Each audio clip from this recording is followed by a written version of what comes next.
G2A random Steam keys. Everyone knows what they are, everyone knows that they are a scam, but just how big of a scam are they? To find out, I've bought 21 keys worth €20 so I can rank them in a tier list, from the worst to not the worst. So with that, welcome to the definitive random G2A Steam key tier list that is 100% objective and factual and no one can tell me otherwise.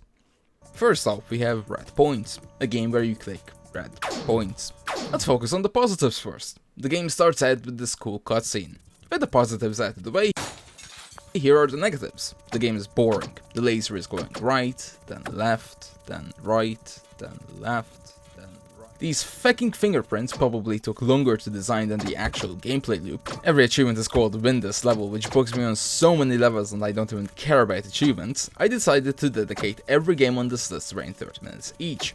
Except for this game. Not because I was too bored or got mad, but because I beat the game in 3 whole minutes. I'm not joking, what you're seeing now is my entire playthrough, and in case you're wondering, this game costs €21. This game gets an F, for this fucking sucks.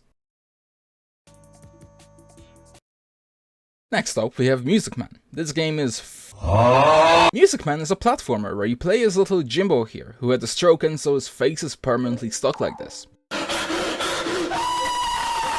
I don't even know where to begin. First off, let's talk about the name, Music Man. One would think that a game called Music Man would have at least some actually good music in it. Oh, how naive I was. Instead, it has 2 soundtracks, one for each level. Yes, the game only has 2 levels, both consisting of an approximately 5-second loop of the world's most obnoxious music.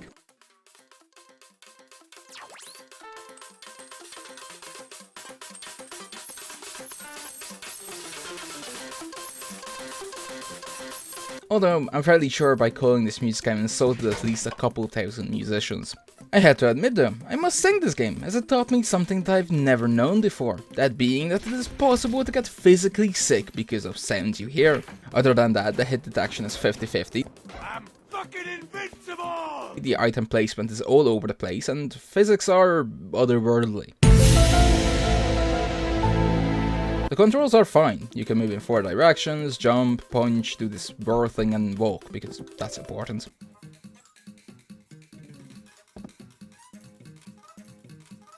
On the second level, I managed to glitch myself under the level in about 2 minutes. I walked to the edge of the map and jumped off, and since the developers didn't put any triggers under the map, you never respawn, so you can just fall endlessly. Meaning that this game quite literally has the biggest world possible, infinite. I know I've complained enough about the music, but after editing this, I'm honestly surprised there is no achievement for going deaf, which you can only achieve after forcefully removing your eardrums. Oh, and in case you are thinking that I'm being harsh, please remember, this game costs $8.99, or if you get it before April 25th, which, let me tell you, you're lucky you didn't, you can get permanent hear loss for the low price of 89 cents. Honestly, if Red Points would have taken me 1 second longer to finish, I would have placed it higher than this. My ears hurt and I have a headache. F tier. I missed a spot while cleaning. Oh, never mind, that's our next game. Super Robotom. The game is a 2D platformer that is running at an approximate 20 frames a second. You play as this robot dude who is very eager to get it on.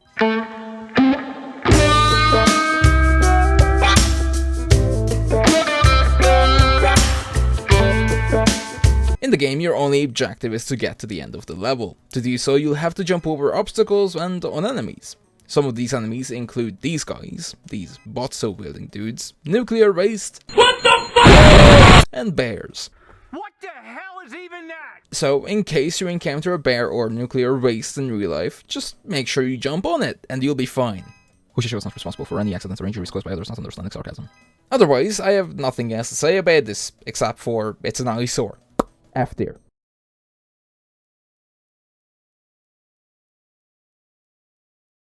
Next up, we have Us Against Aliens. The game boots up, I choose single player, I choose Earth, and press to begin. Wait about 20 seconds, then this text pops up. No, this is not edited. Then the game dies. Now, either this game is trash, or the game actually simulates a perfect replica of Earth, in which case it's most likely my computer that can't handle the load. Either way, I'm 90% sure my computer is now tracked by Russia. F tier. It's F tier. F tier. F tier. Next up, we have Feathered Run, a game which at first sight looks so damn. What the fuck? Next up, we have Feathered Run, a game which at first sight looks like downloadable LSD. As it turns out, this game is not in fact downloadable LSD, but rather a cute 2D platformer / rhythm game. The aim of the game is to press the correct arrow key to make the penguin jump to the next platform. Honestly, pretty fun for 5 minutes. However, if you want to be a real gamer, like me, buy a €200 Apex Pro keyboard, just so you can make a simple macro that'll play the game for you. Graphics wise, it's pretty cute. Except for this guy.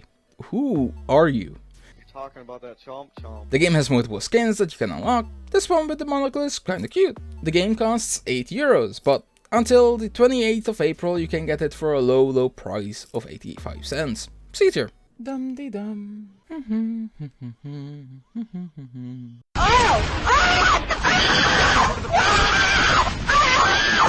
Next up, we have Forest Tower Defense. This game just screams quality. It's a tower defense game with a daily login bonus. But why? Let's look at the first thing the player sees when booting up the game. The graphics. Yep, they indeed exist. As you can see from this snippet of gameplay, this game is exhilarating. The game offers 5 unique towers: the Cannon, Ballista, Mage, Archer, and Knight towers. Sometimes, once you place a tower, you can upgrade it, but not all the time. How do you know when you can upgrade the tower? I don't fucking know. Sometimes you just can, okay? Other than that, the UI blocks some of the places where you can place towers, the music is at least not puke-inducing, and the animations exist. The game features 8 levels, and can be beaten in 30 minutes. If this game fancies your ability, get some help. Don't buy this game. See tier. Next up, we have Geolysis. This game is a 2048 clone, but with stones for stoners. You move the stones up, down, left or right, and every time you move, a new stone spawns. If 2 of the same stones collide, they become a new stone. Your objective is to get as high as possible. Oh, and also to get a high score. Wait, how am I gonna make any content out of this? Alright, here we go.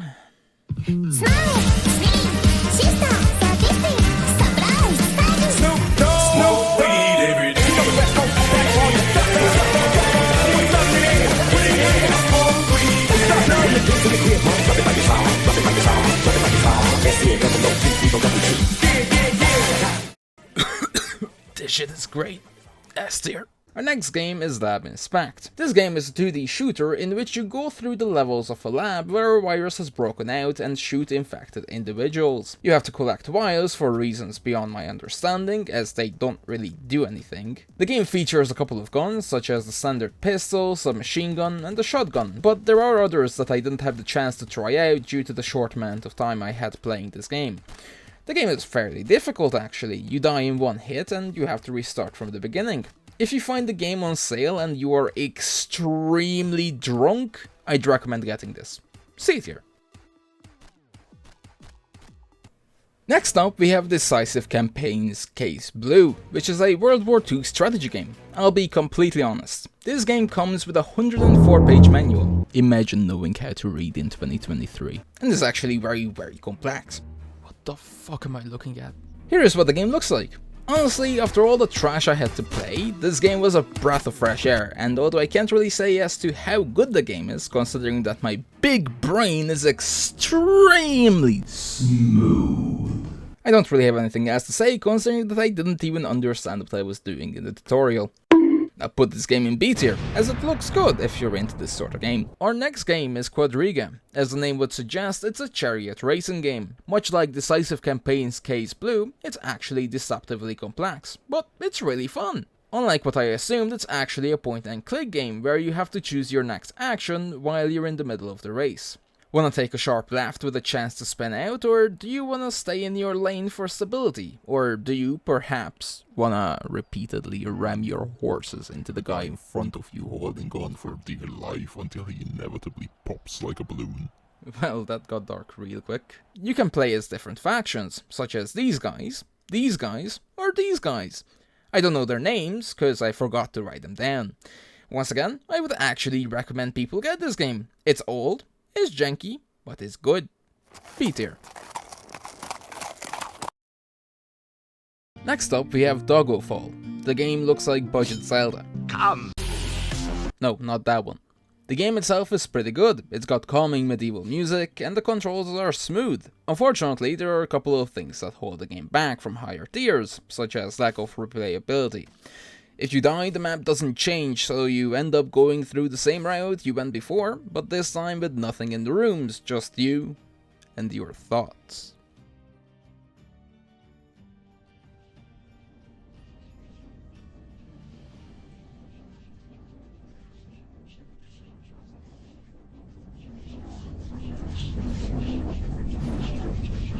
Also, this is the first game I've played where the enemies aren't the ones posing the challenge, but rather inanimate objects. I died 2 times during my time with the game, once because of this godforsaken UI design, and once more because of this.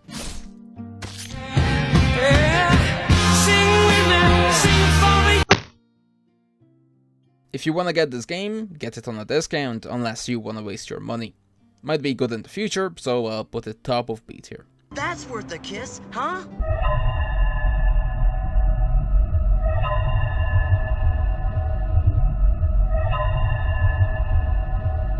First up in A tier, we have Power Driver. This game's music is an absolute banger. Otherwise, the game reminds me of those old Flash games we all played back in the day on school computers. What is the game about, I hear you say? Well, the game describes itself as an, and I quote, racing game where you will have to not only try to overtake your opponent, but also literally fight for your life on the racetrack. It's a racing game, you say?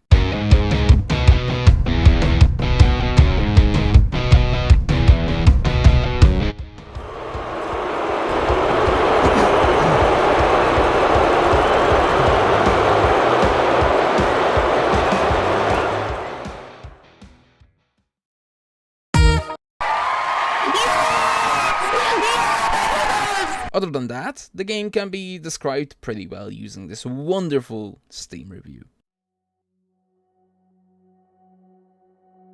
I'm driving a car. Enemies are everywhere and I try to dodge, but they don't succeed, and I crash into stones. I start over, again, Virgia. They catch up, but I became smarter and I crash again. It hurts, and hurts.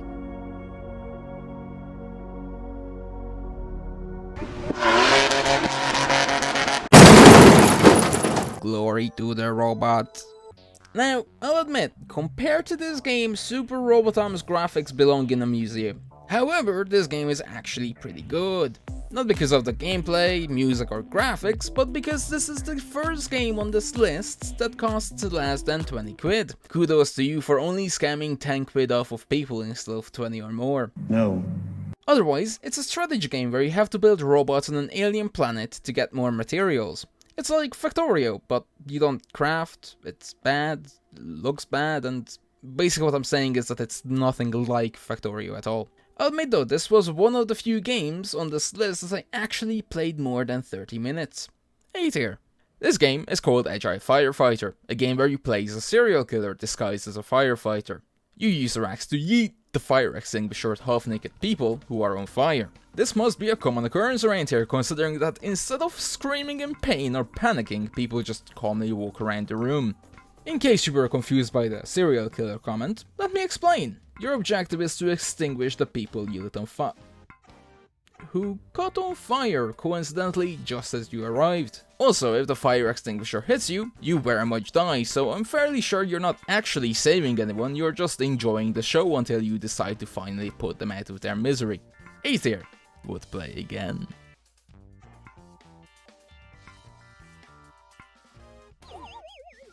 Need for Speed Off-Road Edition. In this game you have one goal, get to the Spirit, then drive home.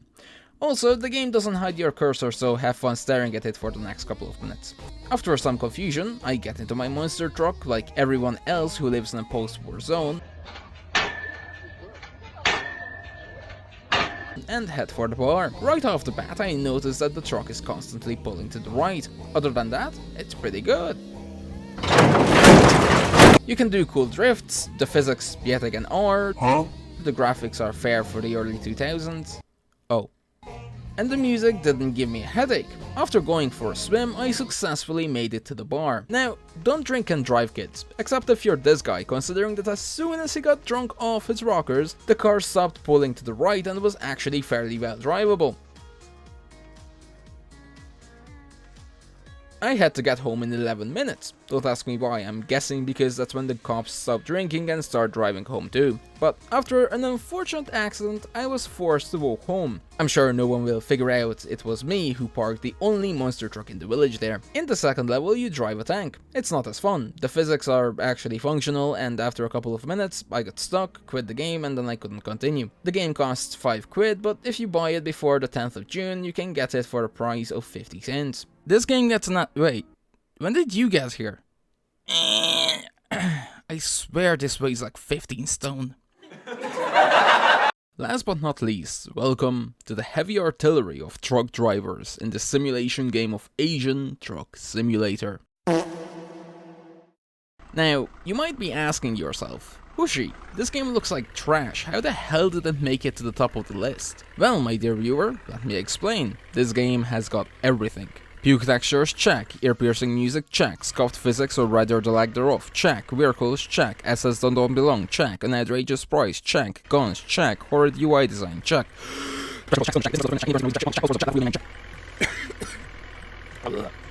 Ladies and gentlemen, we have found the magnum opus of trash games. S tier.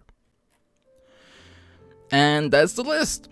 The keen-eyed amongst you may have noticed that I said I got 21 keys to review. While this is technically true, these absolute bastards gave me multiple duplicates. But truth be told, there was one more game in the pile of shit I got called Where Are My Potatoes? But honestly, the game was horrible and I couldn't really make or write any jokes for it, so I decided to skip it. Other than that, you might be wondering just how bad are these games compared to others. Well, let's see.